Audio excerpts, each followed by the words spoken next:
I responded, "That is the point. We are not necessarily competing for the credit, but our air squadrons have been depressed. They gave an immediate 2-grade promotion to the special mini-submarines on the excuse that the number of the war dead was 9.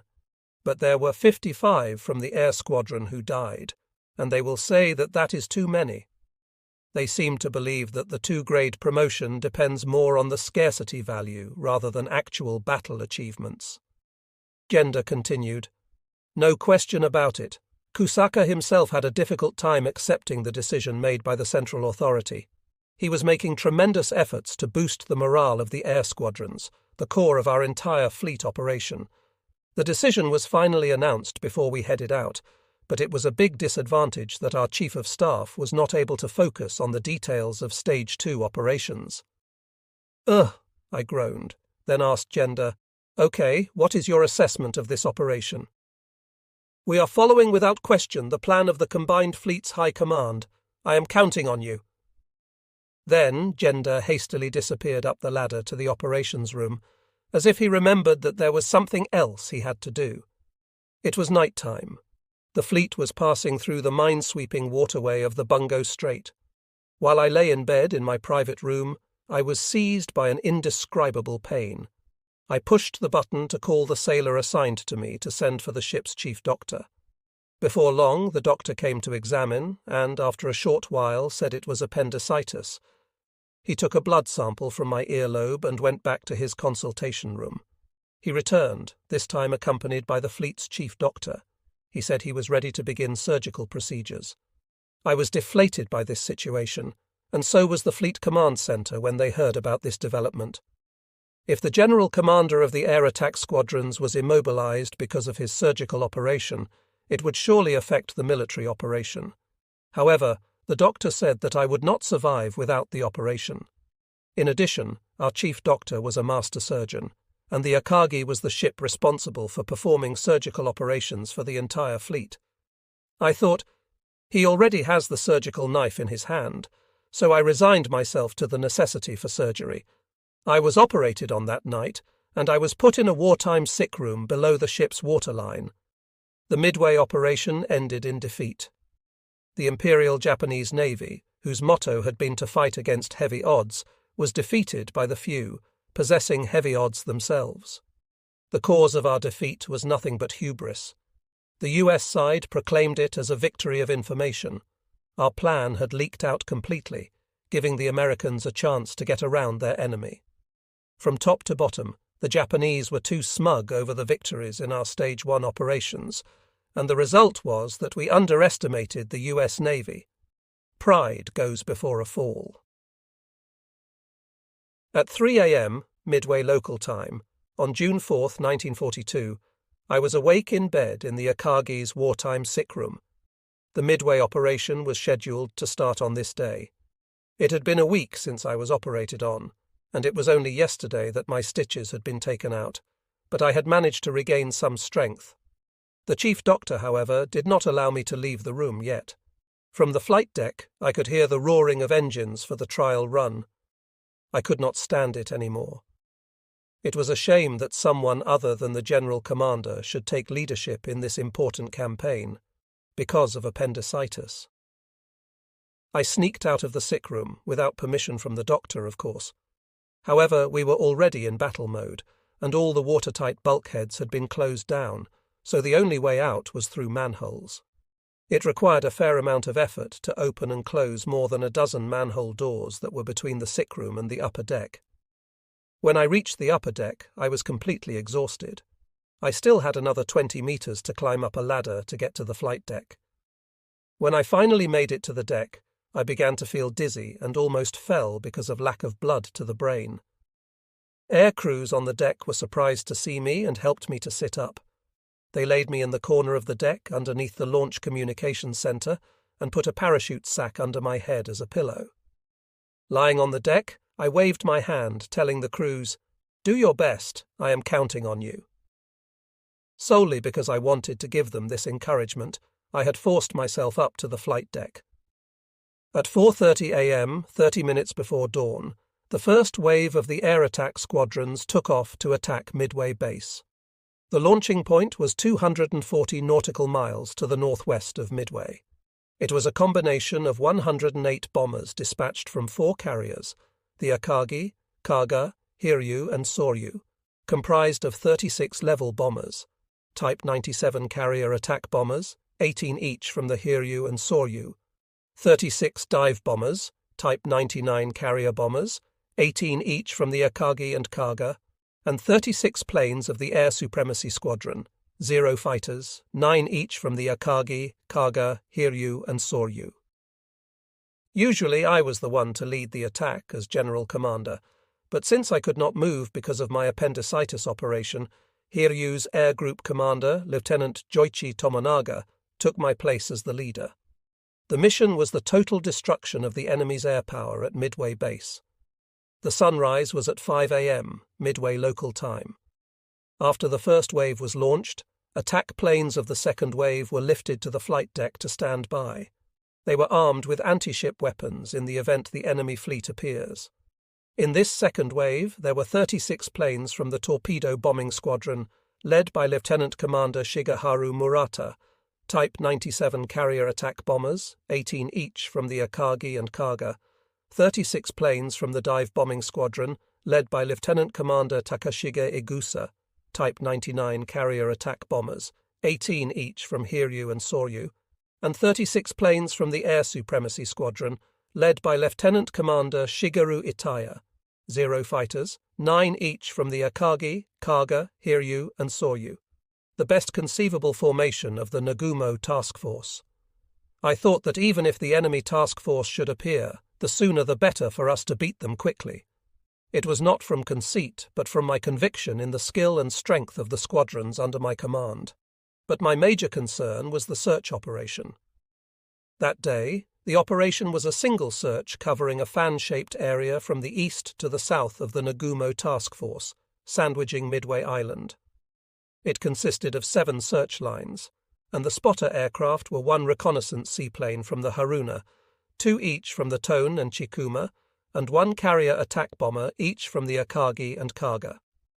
In a single search procedure, planes take off after sunrise and are able to see throughout their flight, but it takes more than 2 hours to reach the front end of the 300 nautical mile patrol area.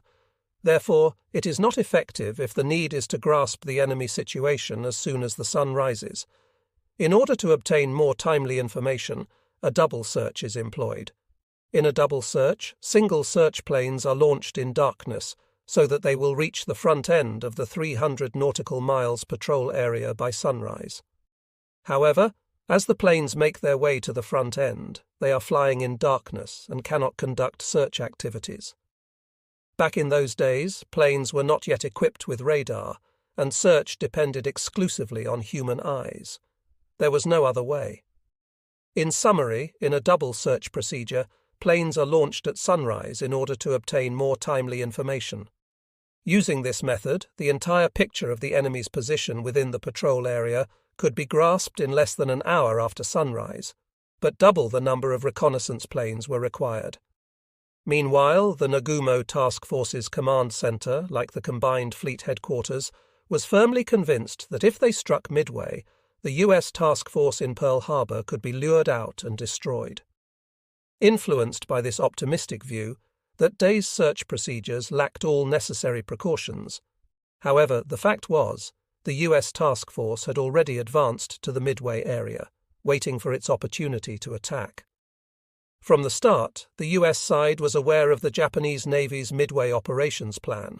Perhaps contributing to this, the Combined Fleet Headquarters named the operation MI Operation, as if trying to signal its intention to the U.S. side.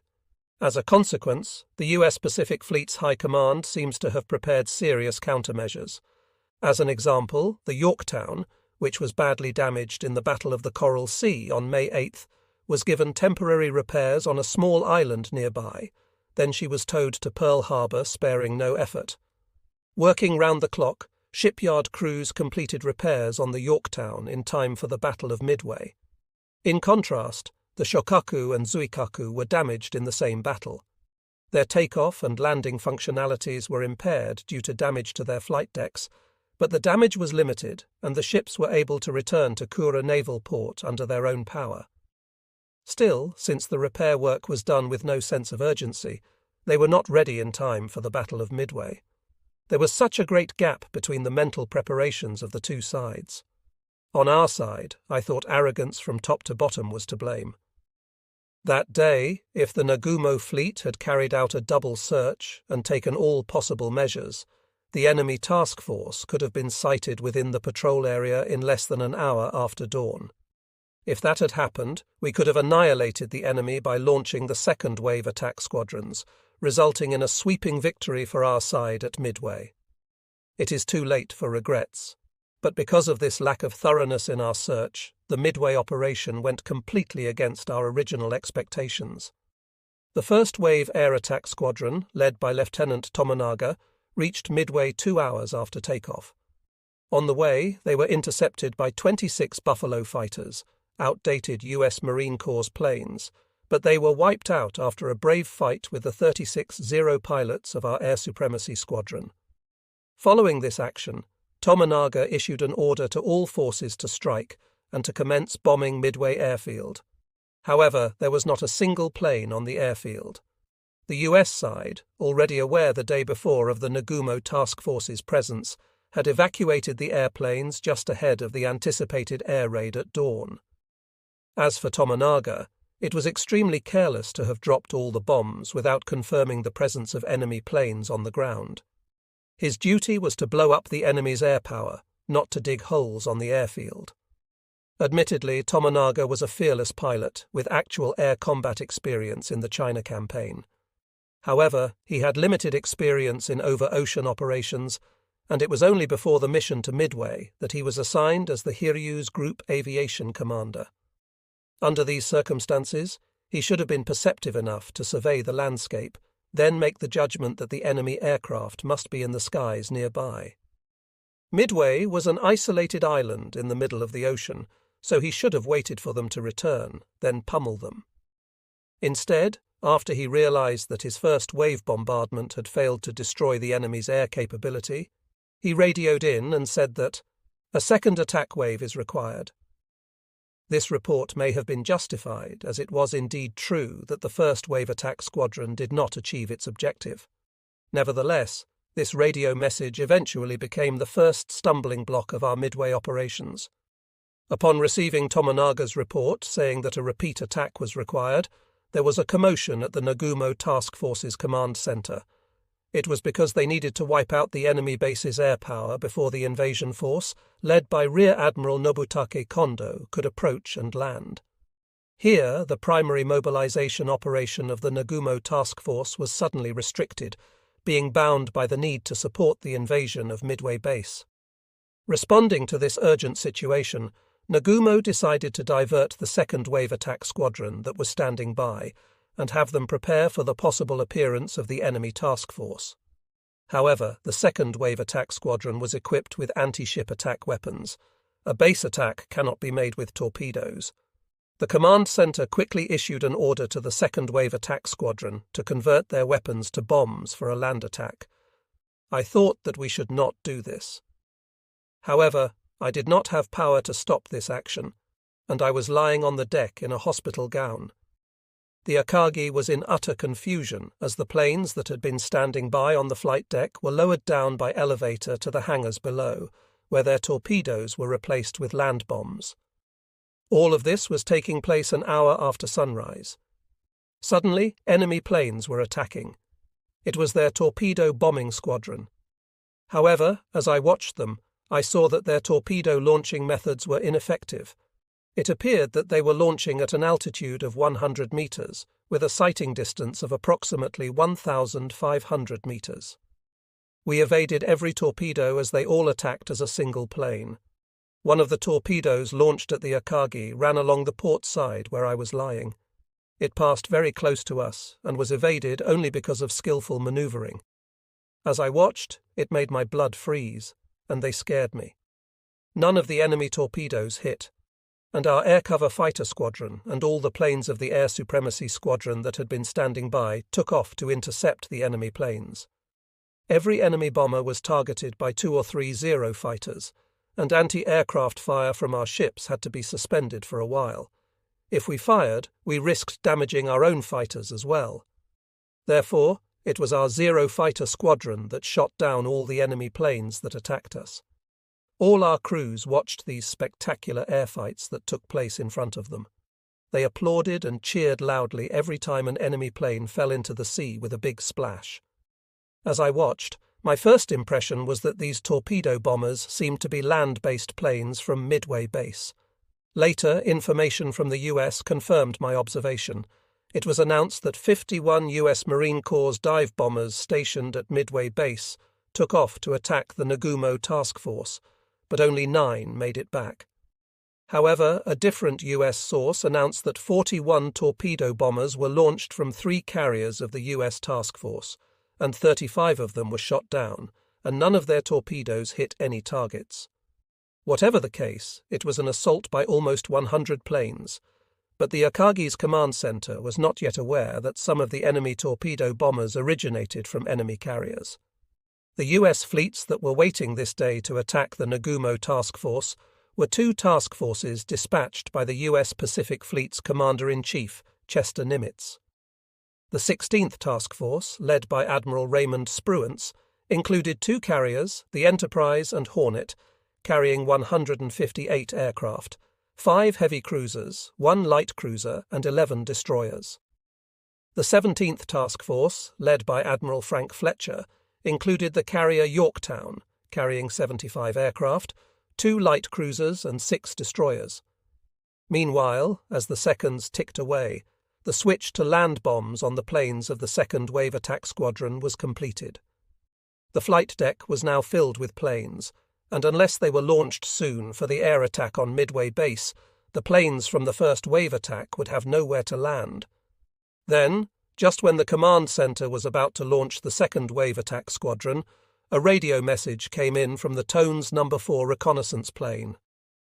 Sight what appears to be 10 enemy surface ships, in position bearing 10 degrees, distance 240 miles from Midway. Course 150 degrees, speed over 20 knots, 0428. This transmission time, 0428, was Tokyo operations time, 0728 Midway local time. The reason behind this late report about the enemy sighting was a 30-minute delay in the launching of Tone's reconnaissance plane due to a malfunction of her catapult. The launch time had been originally scheduled 30 minutes before sunrise, but the actual launching took place at 0500 local time, just as the sun rose over the horizon. Adding to the delay, the Tone's reconnaissance plane sighted the enemy on its return flight, not on its outbound flight. Furthermore, the report of the enemy sighting was poorly conveyed by the Tone's reconnaissance plane. In any live reconnaissance operation, if a spotting occurs, the first sighting will reveal only a partial picture. Before sending such an ambiguous message, what appears to be enemy ships. If the plane had flown a bit further at full throttle, instead of at the ship's speed, the reconnaissance plane would have grasped the entire picture. On this important day, what the High Command was most eager to know about was the presence of enemy carriers, and the search crews all knew that this was their top priority. In spite of everything, the reconnaissance plane failed to follow common sense and sent the first report of the enemy sighting. Upon receiving this report, the command center became very excited. It was likely they had detected the enemy fleet. As a result, they held back the launching of the second wave attack squadron, which had been prepared for the repeat strike on Midway base.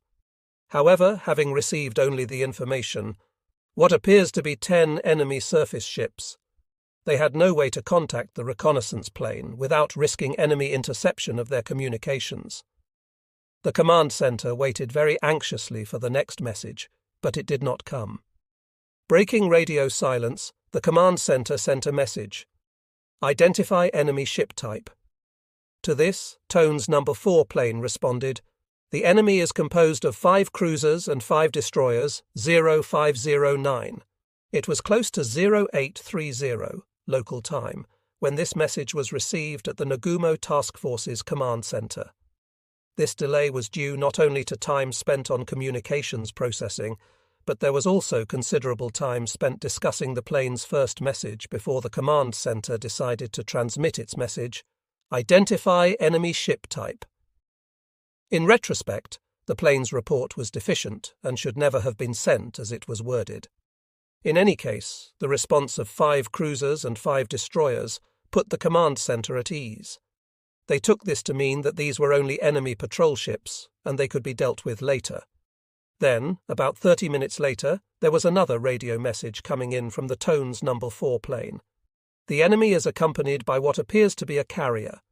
It was close to 0900 local time when the message was received at the command center. This message was again unclear. What appears to be a carrier, but the command center decided that it referred to the enemy's carrier. Finally, the enemy task force had appeared, and it must be annihilated without delay. From ancient times, military strategy has required speed before quality. I thought that we must immediately launch the second wave attack squadron. They carried land bombs, but land bombs can be powerful enough to penetrate the flight deck of enemy carriers. This would cripple their landing and takeoff function. We could take time to deliver the fatal blow later. I was impatient. However, the command center preferred quality over speed. In particular, Commander Nagumo was emotionally disinclined to launch the attack squadron unaccompanied by the air supremacy unit. We called it Flying Naked, and we had just witnessed the disaster of nearly 100 enemy torpedo bombers that were flying naked, all shot down by our Zero fighters. Because of this, Nagumo did not feel like sending the second wave attack squadron unescorted by our fighters. However, the fighters currently were all in the air counter-attacking the enemy, and they had to land and refuel before the second wave could be launched. In this situation, Commander Nagumo issued an order to prepare to receive the returning fighters. They would, of course, be received based on fast landing procedures, but this would still take more than 30 minutes. In the meantime, the flight deck had to be cleared. This meant that the attack squadron lined up on the flight deck had to be lowered to the hangar deck. Once the attack planes had been lowered, the order was given to convert to torpedoes while the topside fighters were being refueled. Inside the hangar area, there was utter confusion as the crews had to remove the land bombs they had just installed earlier and replace them once again with torpedoes. However, the maintenance and munitions crews were not union members, and they desperately completed their efforts without a single word of complaint. Thus, the operation went smoothly, and the air supremacy fighters and torpedo bombers were lined up on the flight deck. Now, everything was ready to launch the attack on the enemy carriers. The Akagi was sailing against the wind at full speed. "Start launching!" The first fighter in the front row took off. In another 5 minutes, the launching of all the other planes would be completed. This is what was called the fateful 5 minutes of the Battle of Midway. Just as all of this was taking place, there was an attack by an enemy dive-bombing squadron. The lookout screamed, "Incoming enemy planes!" As I looked up from the deck where I was lying, a formation of 9 enemy dive bombers started to descend from the scattered clouds. We shot deafening rounds from our anti-aircraft guns, but they did not hit their targets. As soon as the first enemy plane raised its nose and produced a rasping sound, something black came drifting down. It was a bomb. For a veteran pilot like myself, it is not too difficult to determine whether the released bomb will hit or not. I saw that it would not hit us, and sure enough, it fell into the sea starboard side of the Akagi. Smoke rose from the explosion that followed. However, the second plane measured the shortfall and made adjustments. The pilot raised the plane's nose and with a rasping sound dropped his bomb. Again, I saw that, even though it would be much closer, it would not hit us. As I expected, the bomb fell, almost touching the starboard side of the Akagi, but it only ended up scaring the anti-aircraft gunners and ship crews in charge of takeoff and landing operations. However, the crucial plane was the third one, because it could make adjustments based on the 2 previous misses. The plane raised its nose, and the bomb that was released was floating down as though aimed straight at my navel. This can't be happening, I thought, and I held my head and lay on my stomach. The bomb hit the center of the flight deck with a big blast, very close to where I was. I was lifted by the explosion and thrown against the flight deck at the front edge of the bridge. I could not stand up no matter how hard I tried. Both of my legs were broken. One of the breaks, my right heel bone, was a simple fracture. But my left leg had suffered a complex fracture, and the bones were separated in 3 areas. And I was no longer able to stand as my ankle was twisted. The enemy bomb was not powerful enough to sink the Akagi, but it started a fire. Our planes that had been readying for takeoff burst into flames. They started to explode, one after another, and the explosions rocked the Akagi. It felt like an act of suicide. I became engulfed in the fire, and an emergency crew member rescued me from the flames, draped me over his shoulder, and carried me down to the anchor deck. There I was wrapped up and sent by a motorboat to the Nagara. The Nagara was the flagship of the 1st Torpedo Division, led by Rear Admiral Sentaro Omori. However, with the flagship Akagi incapacitated, Commander Nagumo transferred his admiral's flag to the Nagara. From there, he attempted to prepare for night battle in order to annihilate the enemy fleet, but it would not be easy for our ships to catch up with the Americans, as the distance we had to cover was 200 nautical miles. It was later reported that this enemy dive-bombing squadron of 70 bombers was launched from the carriers Enterprise and Hornet of Rear Admiral Spruance's 16th Task Force. They claim to have killed first the Soryu, then the Akagi, and finally the Kaga. Only the Hiryu survived by skillful evasion of the enemy's bombing attempts. The remaining air squadrons of the Nagumo Task Force fought very well under the command of Rear Admiral Tamon Yamaguchi, commander of the 2nd Air Division, with the Hiryu as his flagship. Of special note, Lieutenant Tomonaga crashed onto the enemy carrier on his 3rd bombing attack, crippling her functional ability. As she began to sink, Yorktown's crews were ordered to abandon the ship and were being transferred to an escorting destroyer. As this was happening, she was detected by our submarine I-168 and attacked. Both the Yorktown and the destroyer were sunk. In the meantime, the Hiryu, whose crew had fought so bravely, was completely incapacitated later that afternoon after a concentrated attack by a dozen or more enemy dive bombers. After it became clear that the ship would have to be abandoned, Commander Yamaguchi decided to scuttle her with torpedoes launched from her escort destroyer. This was to prevent any chance of their being taken by the enemy. Both Commander Yamaguchi and Captain Tomio Kaku remained on the ship, sharing the Hiryu's fate. I felt deeply saddened. It was truly disheartening for me because I always wanted Rear Admiral Yamaguchi to be the Commander-in-Chief of the combined fleet at the earliest opportunity and to serve under his command. Thus, the Battle of Midway ended in defeat for Japan. This was the turning point as the momentum in the Pacific War was reversed by this loss. However, what was most disgraceful about this operation was the incompetent leadership demonstrated by the Commander-in-Chief of the combined fleet Yamamoto, rather than any failures ascribed to the actions or shortcomings of Commander Nagumo. On board the battleship Yamato, Yamamoto led a group of 7 battleships: Yamato, Nagato, Mutsu, Ise, Hyuga, Fuso, and Yamashiro, designated as the main battle force, and proudly declaring their support of the entire operation, leading from 300 nautical miles behind the Nagumo Task Force.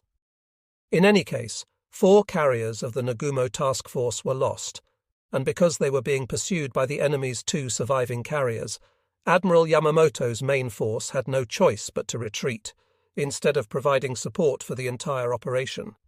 In this manner, the Battle of Midway ended in our defeat, and looking back, it was clear that momentum of the war was reversed.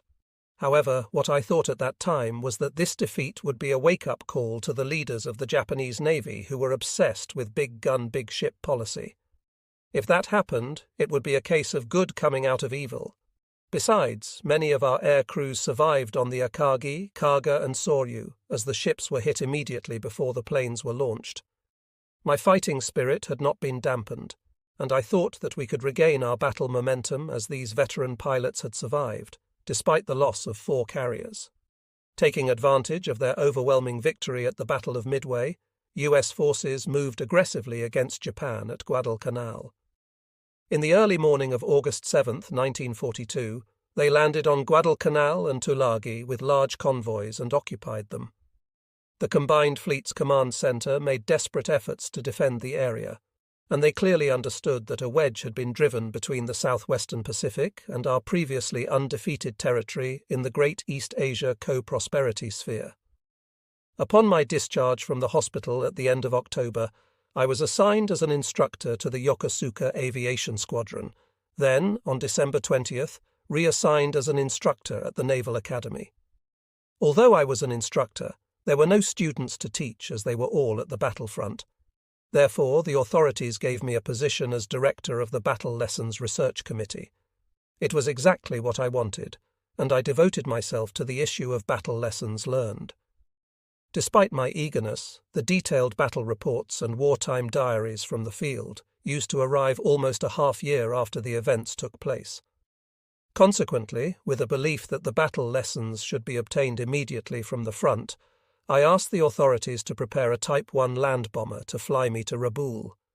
I visited each airbase with a pencil and notebook hanging on my chest, walking with crutches. At the bases, they all knew me. However, when I said that I was there for research on battle lessons, they suspected that I was conducting a performance review or something similar, and they did not give me the facts. I was perplexed by their attitude. However, this was in the midst of Operation Igo. Operation Igo was an aviation showdown battle surrounding the offensive and defensive battles at Guadalcanal that lasted for 6 months. Admiral Yamamoto had moved his admiral's flag from the battleship Yamato to Rabaul to command at the front. He did this with the intention of forcing a showdown in the air, concentrating the entire air power of the Imperial Japanese Navy on the battle. However, his opponent was the U.S. Army Air Force, and instead of a showdown, the battle gradually became a war of attrition. The problem then was the supply of planes and pilots, and that proved to be our weakness. In view of these conditions, Yamamoto diverted the full contingent of carrier pilots from the Third Fleet to land bases with the excuse that necessity knows no law, and he sacrificed most of them in the aerial war of attrition. This is the kernel of my third argument that Admiral Yamamoto was a mediocre admiral. At the time, the Japanese military was not aware yet that the US military had formed 2 fronts against Japan, the MacArthur Line and the Nimitz Line. They did not recognize that Guadalcanal was a precursor of the MacArthur Line, and that before long Nimitz would begin mobilizing his task force of 10 carriers at the core and advance to strike the Mariana Islands by way of the Gilbert and Marshall Islands. That was why the carrier pilots of the Third Fleet were deployed for land use, and we ended up losing them in Operation Igo. Obviously, they should have held the Third Fleet in reserve for combat with the US Task Force fleet at the Nimitz Line. However, in the end, the supply lines for Operation Igo were cut. Coupled with the hopeless situation in the land battle on Guadalcanal, Imperial headquarters finally decided to abandon the island. Then Admiral Yamamoto discontinued Operation Igo, moving our remaining air power down to the Marianas in order to recover and rebuild.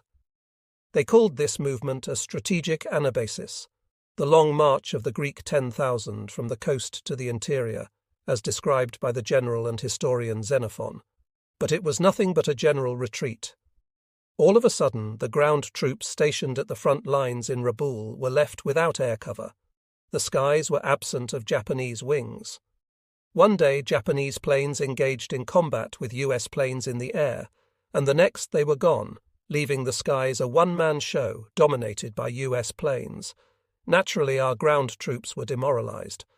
Admiral Yamamoto then saw the need to visit the ground troops at the front line to encourage them and boost their morale.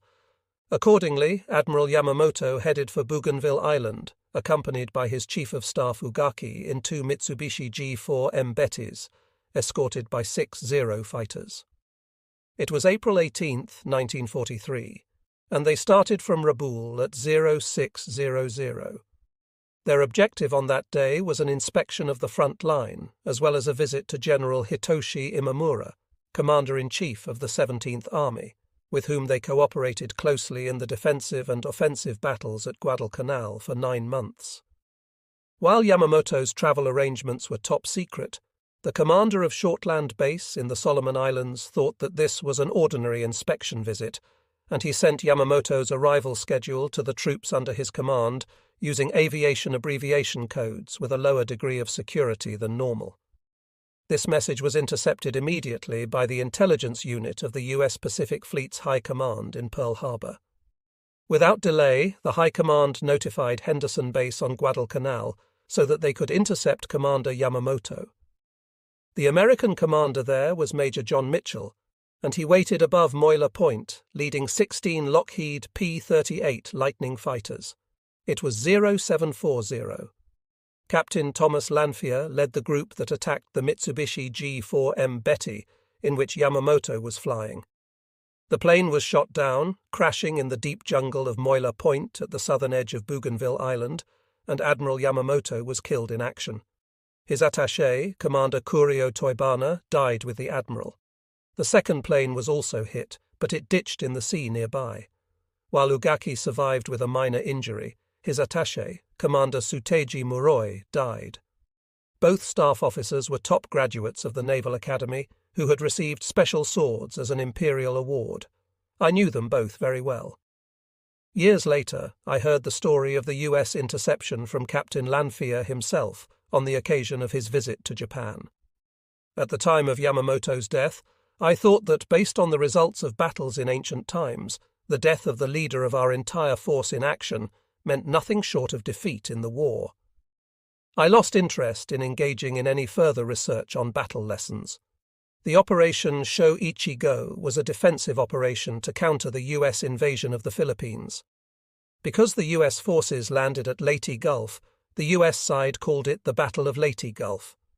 However, what startled the world was a decoy operation called the Battle of Cape Engano. This concept of a decoy operation was my original idea, developed in my position as staff officer of the Combined Fleet, but we did not impose it as a headquarters order. At Kure Naval Port, when I visited Commander Jisaburo Ozawa on the Zuikaku, the Third Fleet's flagship, I talked to him about this operational concept, and he was all for it. He said, "Good, I will recommend the idea to the Combined Fleet as my own initiative. You keep quiet." As a consequence, based on the recommendation by Commander Ozawa, the Combined Fleet's Commander-in-Chief, Soemu Toyoda, decided to approve the plan. At that time, the Combined Fleet's headquarters believed that the U.S. invasion of the Philippines would commence with a landing at Leyte Gulf. However, the command center at our Davao base sent us a message saying that the enemy troops were attacking Davao. While headquarters was about to issue an order for the mobilization of the Shoichi-Go operation immediately, I asked them to wait a while as it appeared suspicious to me. I thought that there must be reasonable people in the rational U.S. forces. It was unlikely that they would make their initial invasion of the Philippines in a backwoods area like Mindanao Island. Before long, it was proved that my observation was correct. It turned out to be a hoax. When a war is in its final stages, the ancient example of the hiker clan, which was startled by the sudden movement of waterbirds and mistakenly thought it was an enemy attack, is a good one to remember. However, the issuance of what turned out to be a hoax warning by the Davao Command Center was not necessarily a panic caused by the flapping of waterbirds' wings. In those trying times, frequent air raids were carried out by U.S. air attack squadrons across the entire Philippines, and Davao experienced fierce air raids as well. The assault by the U.S. Task Force Fleet started on October 10, 1944, and continued for 2 weeks. On the first day of the assault, a powerful and fast task force fleet, consisting of 17 carriers, 5 battleships, 14 cruisers and 58 destroyers, attacked Okinawa. The fleet's air squadron stormed through Okinawa and the Ryukyu Islands, bombarding Japanese ships, air bases and military facilities. This squadron belonged to the U.S. Third Fleet, and the carrier task force was commanded by Vice Admiral Mark Mitcher. Following this assault, the American Task Force Fleet raided Taiwan and Luzon. Their air raids went on for 5 successive days. Our Third Fleet, commanded by Ozawa, was supposed to counterattack, but it had been defeated in the Ago operation in battle with the U.S. fleet in the Mariana Sea area. As of October 1, 1944, the 3rd Air Division, under Ozawa's direct command, consisted of 4 carriers, the Zuikaku, Chiyoda, Chitose, and Zuiho, and their carrier-based No. 653 Air Squadron and the 4th Air Division, commanded by Rear Admiral Chiaki Matsuda. The 4th Air Division, in turn, consisted of the battleships, Hyuga and Issei, light carriers, Junyo and Ryuho, and their carrier-based No. 634 Air Squadron. The rear decks of the Hyuga and Issei had been remodeled as flight decks to carry aircraft, but the decks were not long enough to allow either takeoff or landing. The light carriers, Junyo and Ryuho, were engaged primarily in the transport of red dragonflies to Singapore.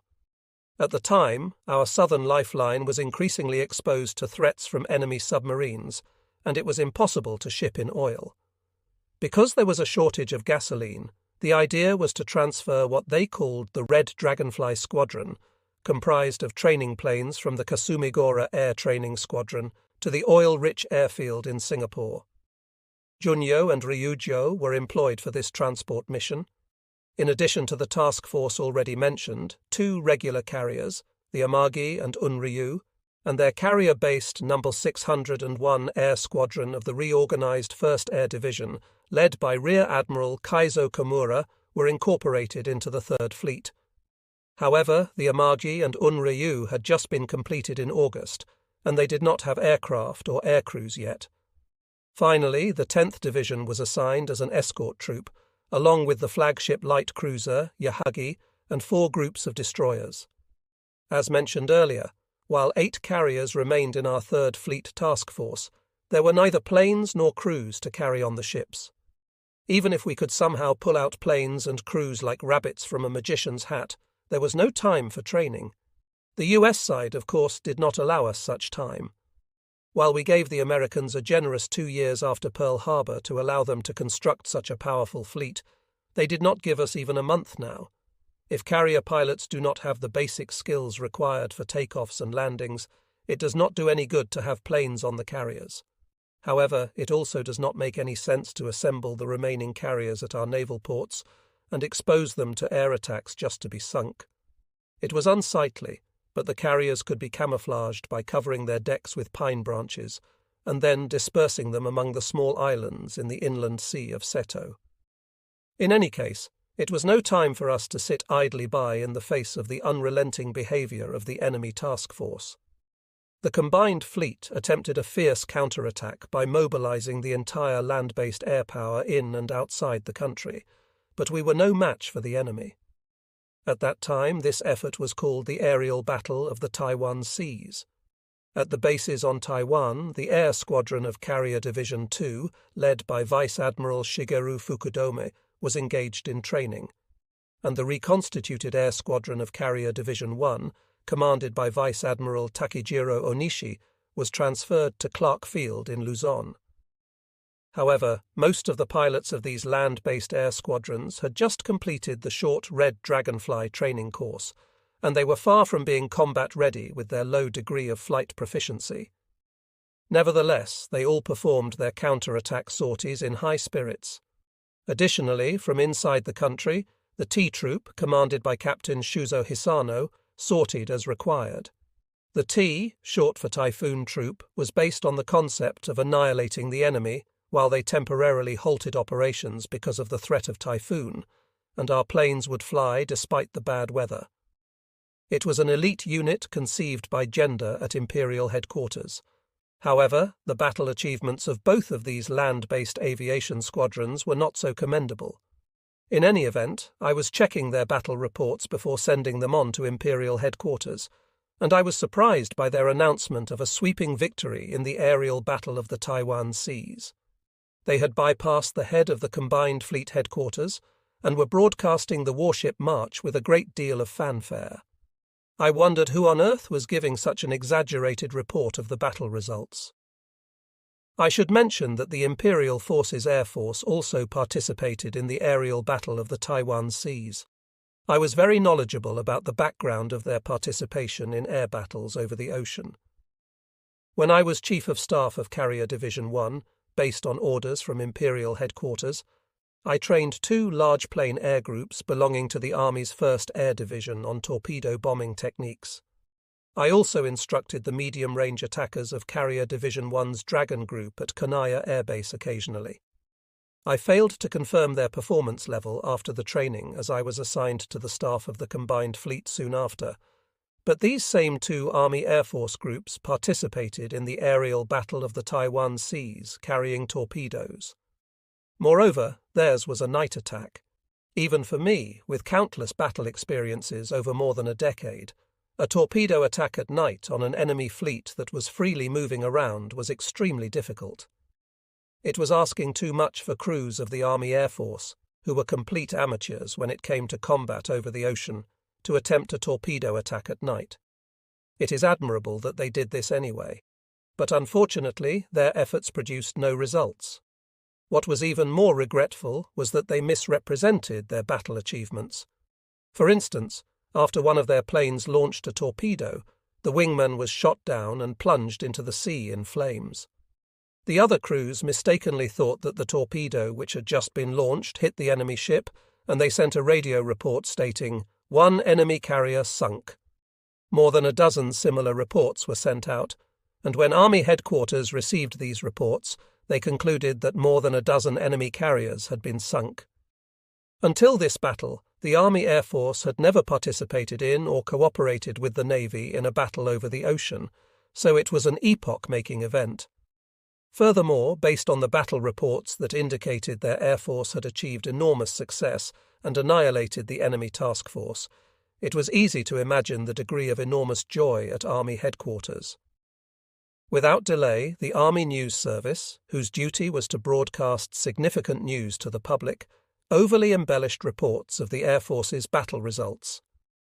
At the time when this battle occurred, as far as news broadcasts were concerned, the distinction between the Army and Navy had been abolished, and the Army's exaggerated report was broadcast with the warship March being played in the background. Listening to the radio broadcast at the Combined Fleet's headquarters, I was totally disgusted. If more than a dozen enemy carriers had been sunk, the enemy task force fleet should have been demolished, but, in actuality, the enemy went farther to the south, where they conducted fierce and frequent air raids across the entire Philippine Islands. I took this as the prelude to the US forces' invasion of the Philippines. The situation developed as I had anticipated, and in a successful campaign carried out over more than 1 month, the enemy task force commanded by Admiral Halsey mopped up our air power and ships in the entire areas of Okinawa, Taiwan, and the Philippines.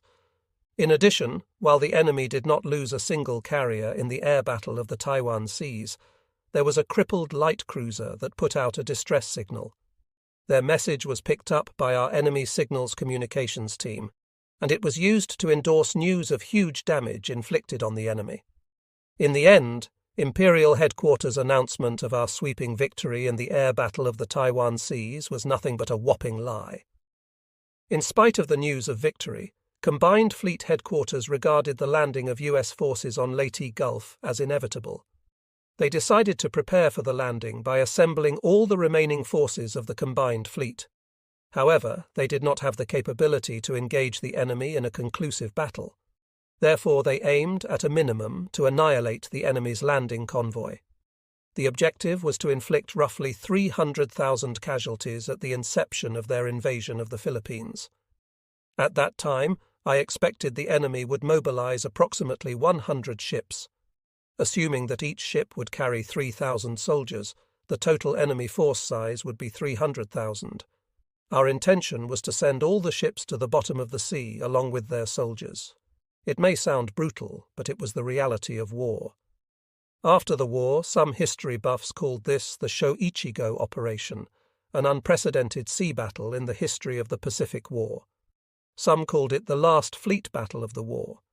The expression unprecedented sea battle in the history of the Pacific War may be appropriate. However, to call it the last fleet battle of the Pacific War is not applicable. Fleet battles between our two sides had ended with the Ago operation, and the war had already shifted to pure bloodletting operations. Bloodletting operations, or more precisely planned mass killings, were an attempt to induce peace overtures by inflicting substantial loss of life and casualties on the enemy.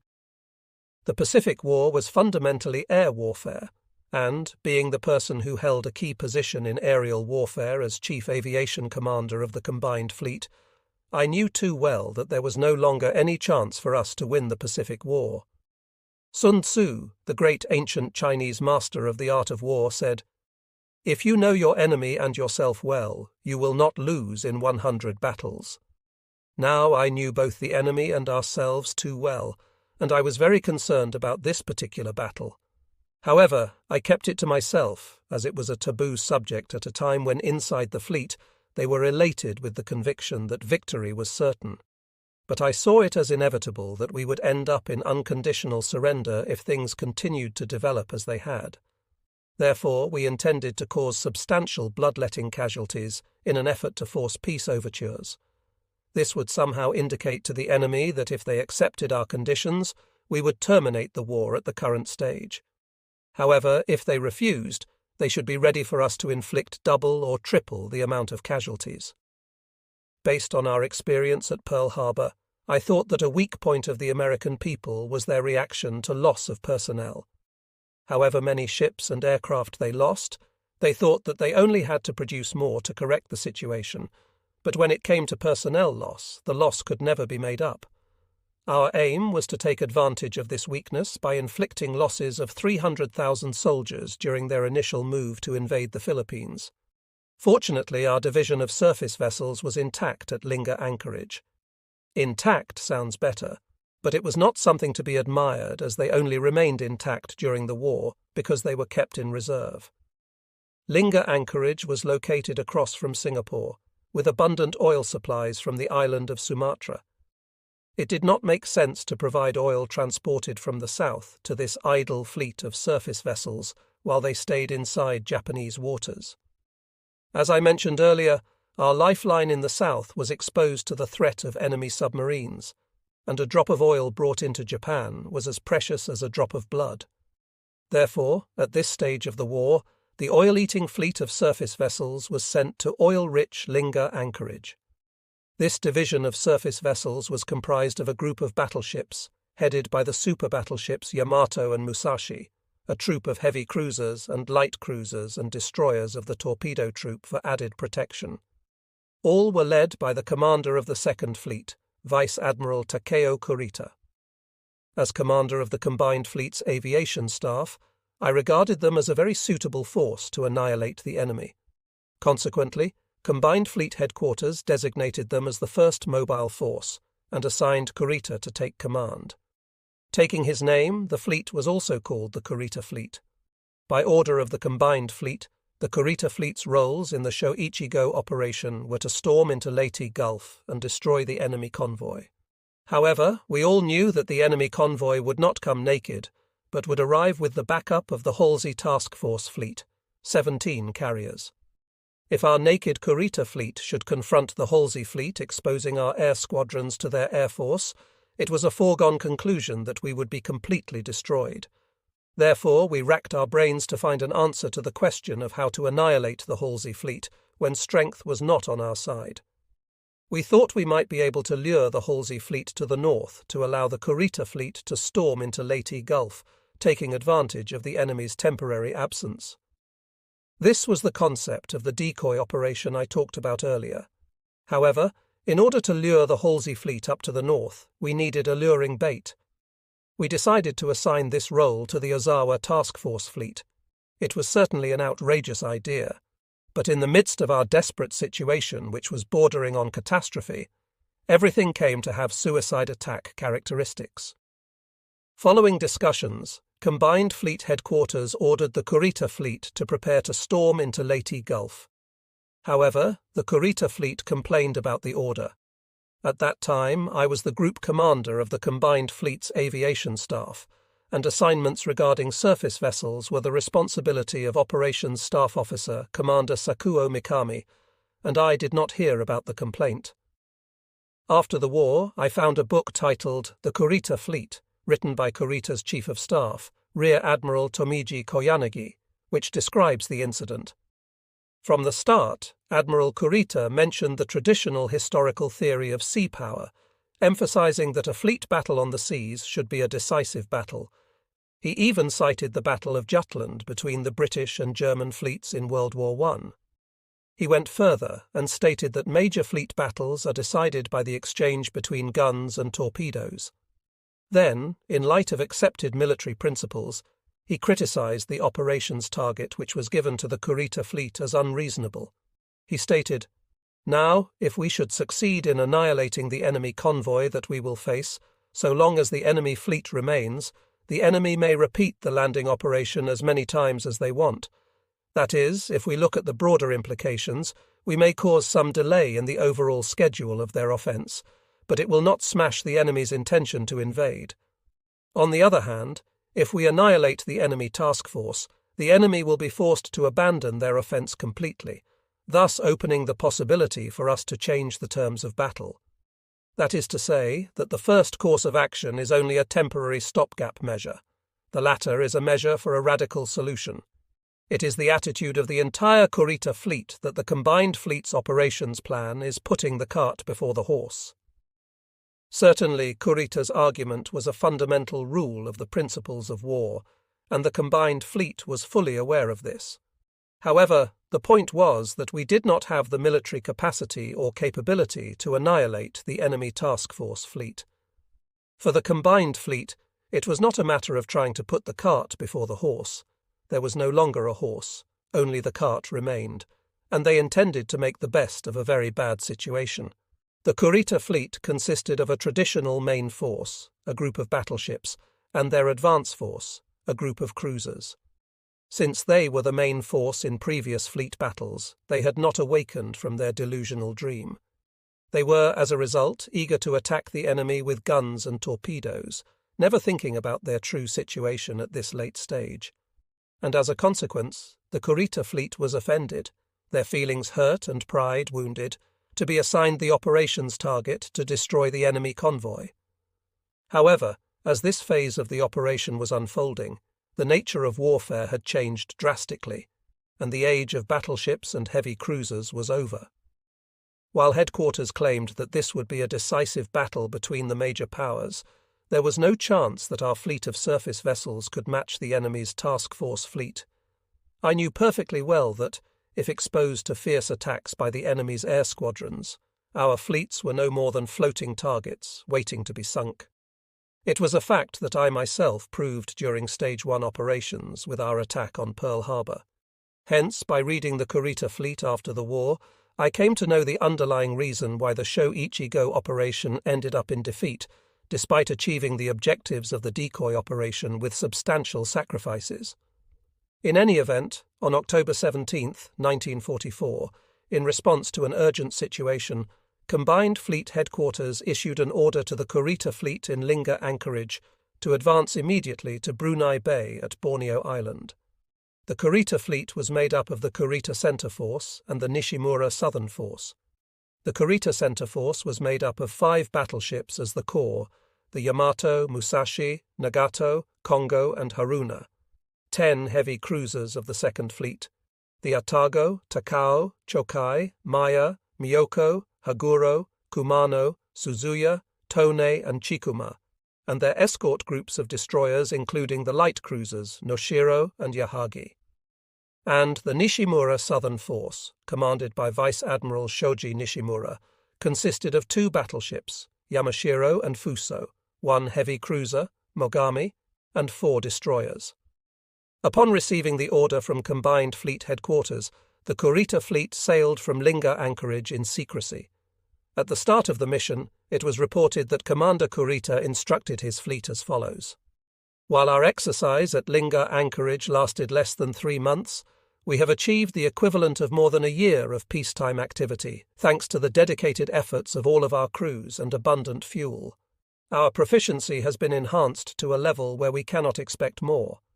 Our fleet will soon storm into Leyte Gulf, and if we should encounter any opportunity to annihilate the enemy's 10 major fleets, we will force a decisive battle with them, risking everything in battle. Unfortunately, our air power is weak, and it is not going to be an easy battle. However, I want you all to bear in mind that this battle will be the final battle that will determine the fate of our nation, and each one of you must do your very best with unflinching perseverance. fighting to the limit. It was really an admirable exhortation. However, what can be inferred by reading this instruction is that at the time it was likely that Commander Kurita understood that he was more likely to engage the enemy fleets risking everything and less likely to annihilate the enemy convoys. Meanwhile, on October 17th, there were indications that enemy advance ships had entered Leyte Gulf in preparation for the major landing force, and the combined fleet issued an order, "Shoichi Go Operation on Alert." Following this, some ships of the enemy convoy entered Leyte Gulf on October 19th as well, and the combined fleet issued an order, "Shoichi Go Operation in Motion." According to information released by the US later, it was reported that General MacArthur landed at Leyte with his staff on October 20th. However, he actually landed with the advance convoy group, and it was very likely that the main body of the convoy, led by Lieutenant General Walter Kruger, would enter Leyte Gulf at dawn on October 25th. Our intelligence indicated that he would be escorted by a group of carriers commanded by Vice Admiral Thomas Kincaid. In response, on October 21st, the combined fleet radioed an order to the Kurita fleet to storm into Leyte Gulf at dawn on October 25th. Consequently, the Kurita fleet entered Brunei Bay at noon, October 20th. However, because of the delayed arrival of supply ships, replenishment took place the following day. That day, they received the radio order from the combined fleet, and the next day, at 0800 on October 22nd, the Kurita fleet moved from Brunei Bay and headed to the north toward Palawan Strait. Kurita was on board his flagship, the Otago. The Palawan Strait is located to the west of Palawan Island, and is approximately 300 nautical miles long and 50 nautical miles wide. That made it a likely area for enemy submarines to wait in hiding. The Kurita center force passed through this dangerous sea at a low speed of 16 knots. I heard that the reason they did not dash through the straits at a higher speed, say at around 24 knots, was their concern over fuel consumption for this operation. I was used to hearing our naval officers make a fuss about fuel since the previous operation. Of course, everyone understood that without fuel, ships would lose their mobility, but mobility is required to achieve operational objectives. My opinion was that our operation was a desperate one. The enemy had us cornered. If they used up all their fuel for the sake of attaining their operational objectives, once they had accomplished their mission, they could drift until the resupply division arrived. And if any critical situation developed, they could even scuttle the ships. However, such an unbridled and radical opinion was unacceptable to our sailors. As a consequence, the operational behavior of our fleet was largely constrained due to considerations over fuel.